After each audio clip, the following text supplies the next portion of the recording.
treasury. Everybody wants to be my enemy. Spare the sympathy. Everybody wants to be my enemy. Look out for yourself, my enemy. आज अगर दुनिया में कोई एक आदमी है जिसने फ्री ट्रेड को फिरौती बना दिया है, डिप्लोमेसी को धमकी और इंटरनेशनल रिलेशंस को मोहल्ले की गुंडागर्दी, तो उसका नाम है Donald Trump. Economically, we have such power over Canada.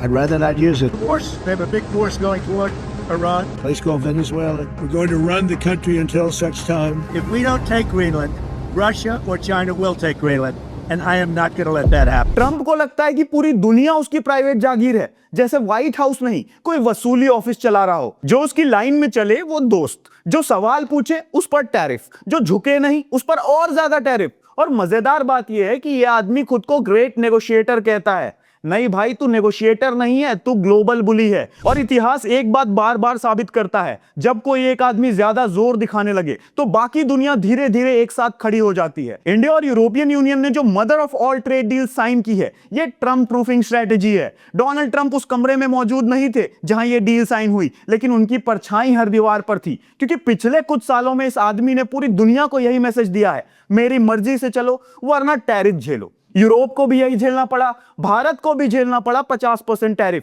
दोस्त हो या दुश्मन कोई फर्क नहीं, कनाडा, मैक्सिको, चाइना सब लाइन में। मतलब दोस्ती नहीं, कलेक्शन ड्राइव। और फिर यह आदमी उम्मीद करता है कि दुनिया बोले thank you sir, please tax us again. अब देखिए, इंडिया और ईयू की यह डील कोई अचानक पैदा हुआ रोमांस नहीं है। इस पर बातचीत 2007 से चल रही थी। 2013 में यह बातचीत पूरी तरह अटक गई, क्योंकि भारत ने अपना ऑटो सेक्टर फॉरेन मैन्युफैक्चरर्स के लिए खोलने से साफ इनकार कर दिया था।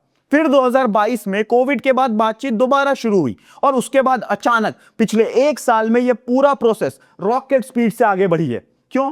क्योंकि डोनाल्ड ट्रंप ने ग्लोबल ट्रेड सिस्टम में आग लगा दी। जब ट्रंप ने टैरिफ वॉर शुरू किया, जब उसने पूरी दुनिया को धमकी के मोड में डाल दिया, तब बाकी देशों को समझ आ गया कि अलग अलग खड़े रहें तो एक एक करके सबकी बारी आएगी। इसलिए आप देख रहे हो यूके के साथ डील, यूएई के साथ डील, न्यूजीलैंड के साथ डील, और अब ईयू के साथ मेगा डील, और कल को कनाडा के साथ भी आ सकती है। ये सिर्फ कोइंसिडेंस नहीं है, ये है Trump proofing of global trade. Europe और भारत दोनों अमेरिका के पुराने पार्टनर रहे हैं, लेकिन ट्रंप ने दिखा दिया कि उसके लिए पार्टनरशिप का मतलब होता है ओबीडियंस, भरोसे का मतलब होता है सबमिशन। इसलिए यूरोप ने बहुत सभ्य भाषा में एक लाइन बोली, Europe and India have chosen to be a reliable partners to one another. Europe and India have chosen to be reliable partner to one another, and this is how we demonstrate the trust we share. इसका मतलब सीधा है, Trump reliable नहीं है। Trump अभी हाल में ही Greenland के मसले पर फिर से यूरोप को टैरिफ की धमकी दे चुके हैं। आदमी अनप्रेडिक्टेबल है, अनस्टेबल है, और पूरी दुनिया को अपने इलेक्शन कैंपेन का स्टेज समझता है। अब इस डील का स्केल समझिए, यह सिर्फ दो देशों का डील नहीं है, यह करीब 2 अरब लोगों का मार्केट है, दुनिया की जीडीपी का लगभग 25% हिस्सा। एक तरफ ईयू $22 ट्रिलियन की इकॉनमी, दूसरी तरफ भारत करीब $4 ट्रिलियन की इकॉनमी। दोनों मिलकर दुनिया के लगभग 1/3 ट्रेड के बराबर स्केल बनाते हैं, इसलिए इसे मदर ऑफ ऑल डील्स कहा जा रहा है। अब समझिए कि भारत को इसकी जरूरत क्यों थी। कागज पर ईयू का एवरेज टैरिफ भारत के गुड्स पर करीब 3.8% था, लेकिन असली चोट वहां लग रही थी जहां भारत की जान बसती है। Labour intensive sectors, textile, garments, footwears जैसे सेक्टर्स पर धीरे धीरे ड्यूटी बढ़ती जा रही थी। 2023 के बाद ईयू ने अपने प्रेफरेंशियल सिस्टम्स में बदलाव किए, जिससे भारत को मिलने वाली छूट और कम हो गई, और इसी के ऊपर डोनाल्ड ट्रंप ने 50% टैरिफ ठोक दिया। मतलब एक तरफ ईयू में रास्ते तंग, दूसरी तरफ अमेरिका में दरवाजा लगभग बंद। इसका असर सीधा उन सेक्टर्स पर पड़ा जो सबसे ज्यादा रोजगार देते हैं, गारमेंट्स, फार्मा, मशीनरी, यानी एक्सपोर्ट्स गिरा, प्रेशर बढ़ा, जॉब खतरे में। यही वो बैकग्राउंड है जिसमें ये डील आती है। अब इस डील के तहत भारत को क्या मिल रहा है? सबसे बड़ा फायदा यह है कि 99% इंडियन एक्सपोर्ट्स को ईयू में प्रेफरेंशियल एंट्री मिलने वाली है। मतलब लगभग पूरा का पूरा भारतीय एक्सपोर्ट बास्केट अब आसान शर्तों पर यूरोप जा सकेगा। Textile, apparel, leather, footwears, gems and jewellery, sea food, handicrafts, engineering goods, auto components, chemicals, plastic, rubber, ये सब सेक्टर्स इसके अंदर आते हैं। और ये वही सेक्टर्स है जो एमएसएमईज चलाते हैं और करोड़ों लोगों को रोजगार देते हैं। अब जरा नंबर सुनिए, आज सी फूड पर ईयू में 26% टैरिफ है, वो जीरो होगा। केमिकल्स पर 12.8% है, वो जीरो होगा। फुटवेयर पर 17%, अपैरल पर 12%, टेक्सटाइल पर 12%, जेम्स एंड ज्वेलरी पर 4%,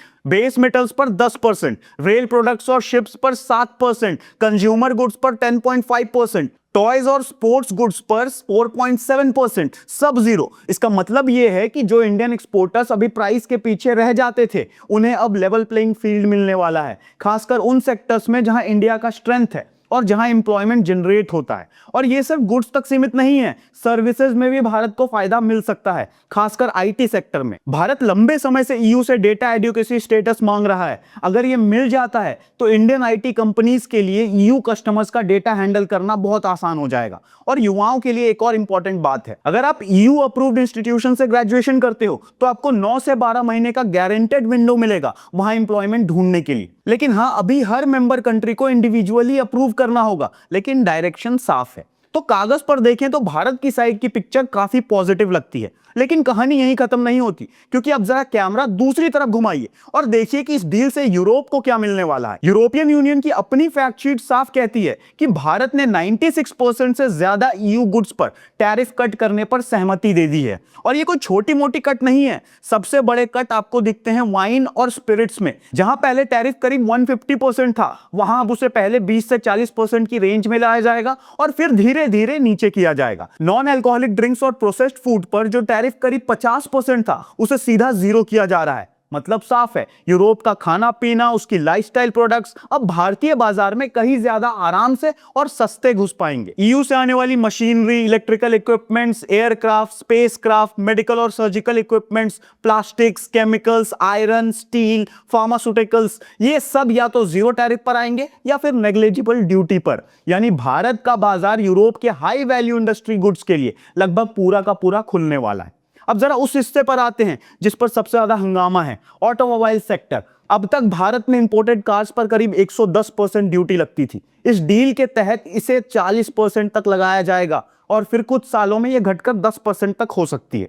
और इस बार ये छूट सिर्फ अल्ट्रा लग्जरी कार्स तक सीमित नहीं है। यूके वाली डील की तरह सिर्फ रॉयल्स रॉयस और बेंटली तक बात नहीं है। इस बार ये फायदा उन गाड़ियों को भी जाएगा जिनकी कीमत 20 लाख रुपए तक है। मतलब आने वाले समय में सिर्फ BMW, मर्सिडीज, ऑडी ही नहीं, बल्कि फोक्सवैगन और स्कोडा जैसी गाड़ियां भी भारतीय बाजार में और सस्ती और अग्रेसिव तरीके से उतरेंगी। और इसका असर दिखना भी शुरू हो गया है। इसी खबर के बाद महिंद्रा एंड महिंद्रा जैसी कंपनियों के शेयर नीचे चले गए, क्योंकि सबको समझ आ गया कि कंपटीशन अब कई गुना बढ़ने वाला है। हाँ, यहाँ एक राहत की बात है कि ईवीज को अभी इससे बाहर रखा गया है। कम से कम 5 साल तक डोमेस्टिक ईवी मैन्युफैक्चरर्स को प्रोटेक्ट करने की बात की गई है। यानी अगर आप सोच रहे थे कि कल से यूरोप से सस्ती इलेक्ट्रिक कार्स आ जाएंगी, तो ऐसा नहीं होने वाला। और एक और राहत की बात यह है कि एग्रीकल्चर और डेयरी को इस डील से पूरी तरह से बाहर रखा गया है। यानी किसानों और डेयरी सेक्टर को अभी इस कंपटीशन से नहीं जूझना पड़ेगा। और याद रखिए, यही वो सेक्टर है जिसे डोनाल्ड ट्रंप बार बार खोलने की कोशिश कर रहे थे और इसी वजह से भारत पर टैरिफ का दबाव बनाया गया था। वो रेड लाइन अभी भी इंटैक्ट है। अब इससे पहले कि आप ये सब सुनकर सोचने लगे कि चलो अगले महीने से मर्सिडीज सस्ती हो जाएगी, फ्रेंच वाइन सस्ती मिलेंगी, जरा रियलिटी चेक कर लेते हैं। ये डील आज साइन हुई है, कल लागू नहीं हो रही। अब इस पर लीगल स्क्रबिंग होगी, इसके बाद ये यूरोपियन पार्लियामेंट में जाएगी, फिर इंडिया की पार्लियामेंट में रेक्टिफिकेशन होगा और अगर सब कुछ बिल्कुल स्मूथ चला तब जाकर ये 2027 से पहले कहीं लागू होगी। और अगर बीच में कोई पॉलिटिकल लड़ाई, कोई कंडीशनैलिटी, कोई मिसअंडरस्टैंडिंग आ गई तो ये प्रोविजंस बदल भी सकते हैं। शायद इसी वजह से स्टॉक मार्केट ने भी इतना बड़ा अनाउंसमेंट होने के बावजूद कोई जश्न नहीं मनाया। रिएक्शन मिक्स्ड रहा, क्योंकि मार्केट भी जानता है कि साइनिंग और इंप्लीमेंटेशन के बीच रास्ता बहुत लंबा और राजनीति से भरा हुआ है। और ये कोई थ्योरेटिकल डर नहीं है। अभी इसी महीने की बात है, यूरोप ने साउथ अमेरिका के ट्रेड ब्लॉक के साथ एक हिस्टोरिक डील साइन किया। पूरी दुनिया में चर्चा हुई, हेडलाइंस चली, लेकिन वो लोग वापस ठीक से पहुंचे भी नहीं थे कि यूरोपियन पार्लियामेंट में उस डील के खिलाफ हंगामा शुरू हो गया। बात यूरोपियन कोर्ट ऑफ जस्टिस तक पहुंच गई।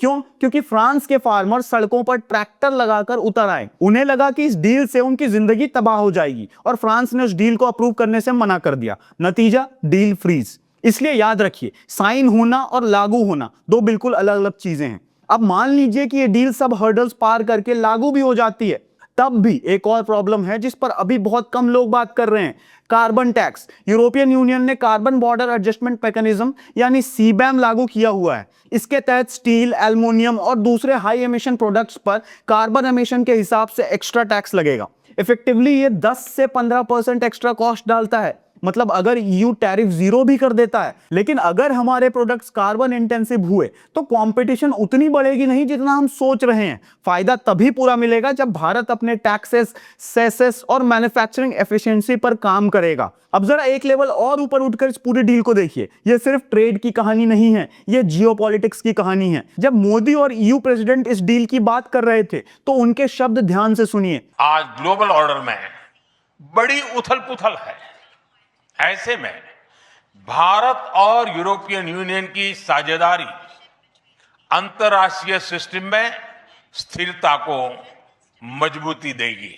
ये सिर्फ फैंसी शब्द नहीं है, ये एक डायरेक्ट मैसेज है अमेरिका और चीन दोनों के लिए। दुनिया में आज 2 सुपर पावर्स हैं जो अपनी अपनी ताकत से सबको दबाने की कोशिश कर रहे हैं, और उनके बीच में कई मिडिल पावर्स हैं जैसे India, Europe, Indonesia, south American countries, जो कह रहे हैं कि हम किसी के कैंप में होस्टेज बनकर नहीं रहेंगे। इसलिए ईयू एक तरफ साउथ अमेरिका से डील करता है, दूसरी तरफ इंडोनेशिया और इंडिया से। ये एक थर्ड पोल बनाने की कोशिश है, और इसमें भारत के लिए एक मौका भी है लेकिन एक खतरा भी है। यूरोप बहुत साफ साफ जानता है कि उसे नए मार्केट्स चाहिए। वो वहां न्यूक्लियर रिएक्टर्स बेचना चाहता है, एयरक्राफ्ट्स बेचना चाहता है, मेडिकल इक्विपमेंट्स बेचना चाहता है, एडवांस टेक्नोलॉजी बेचना चाहता है। और अगर हम खुद अपने घर में मंदिर, मस्जिद, जाति, धर्म में उलझे रह गए और मैन्युफैक्चरिंग, कंपटीशन, स्केल अप पर ध्यान नहीं दिया तो कहीं ऐसा ना हो कि यूरोप नए जमाने की ईस्ट इंडिया कंपनी बनकर हमारे बाजार में घुस जाए और हम सिर्फ बायर बनकर रह जाए। तो असली सवाल यह नहीं है कि डील साइन हो गई या नहीं। असली सवाल यह है, क्या हम तैयार हैं इस मौके का फायदा उठाने के लिए? क्या हम सच में मेड इन इंडिया को यूरोप के घर घर तक पहुंचा सकते हैं, या फिर हम सिर्फ अपना बाजार खोलकर ताली बजाते रह जाएंगे? साफ बात है, इस समय यह डील जरूरी है। दुनिया अनस्टेबल है, ग्लोबल ट्रेड टूट रहा है, नए अलायंसेस बन रहे हैं। ऐसे समय में अपने ऑप्शंस खोलना समझदारी है, लेकिन इसे कोई विक्ट्री लैप समझने की गलती मत कीजिएगा। ये कोई मैजिक सॉल्यूशन नहीं है, ये एक long, hard political and economics battle की शुरुआत है। और अगर पूरी इस कहानी से कोई एक लेसन निकलता है तो वो ये है कि डोनाल्ड ट्रंप ने दुनिया को डराने की कोशिश की, दुनिया ने चुपचाप अपने लिए नई दुनिया बनानी शुरू कर दी। अगर आपको ऐसे डीप डाइव, बिना शोर शराबे वाले, नो नॉनसेंस एनालिसिस चाहिए तो चैनल को सब्सक्राइब कीजिए, वीडियो को शेयर कीजिए और कमेंट में बताइए कि आपको यह डील अपॉर्चुनिटी लगती है या खतरा। दिस वाज नो नॉनसेंस, मुद्दे की बात बिना बकवास।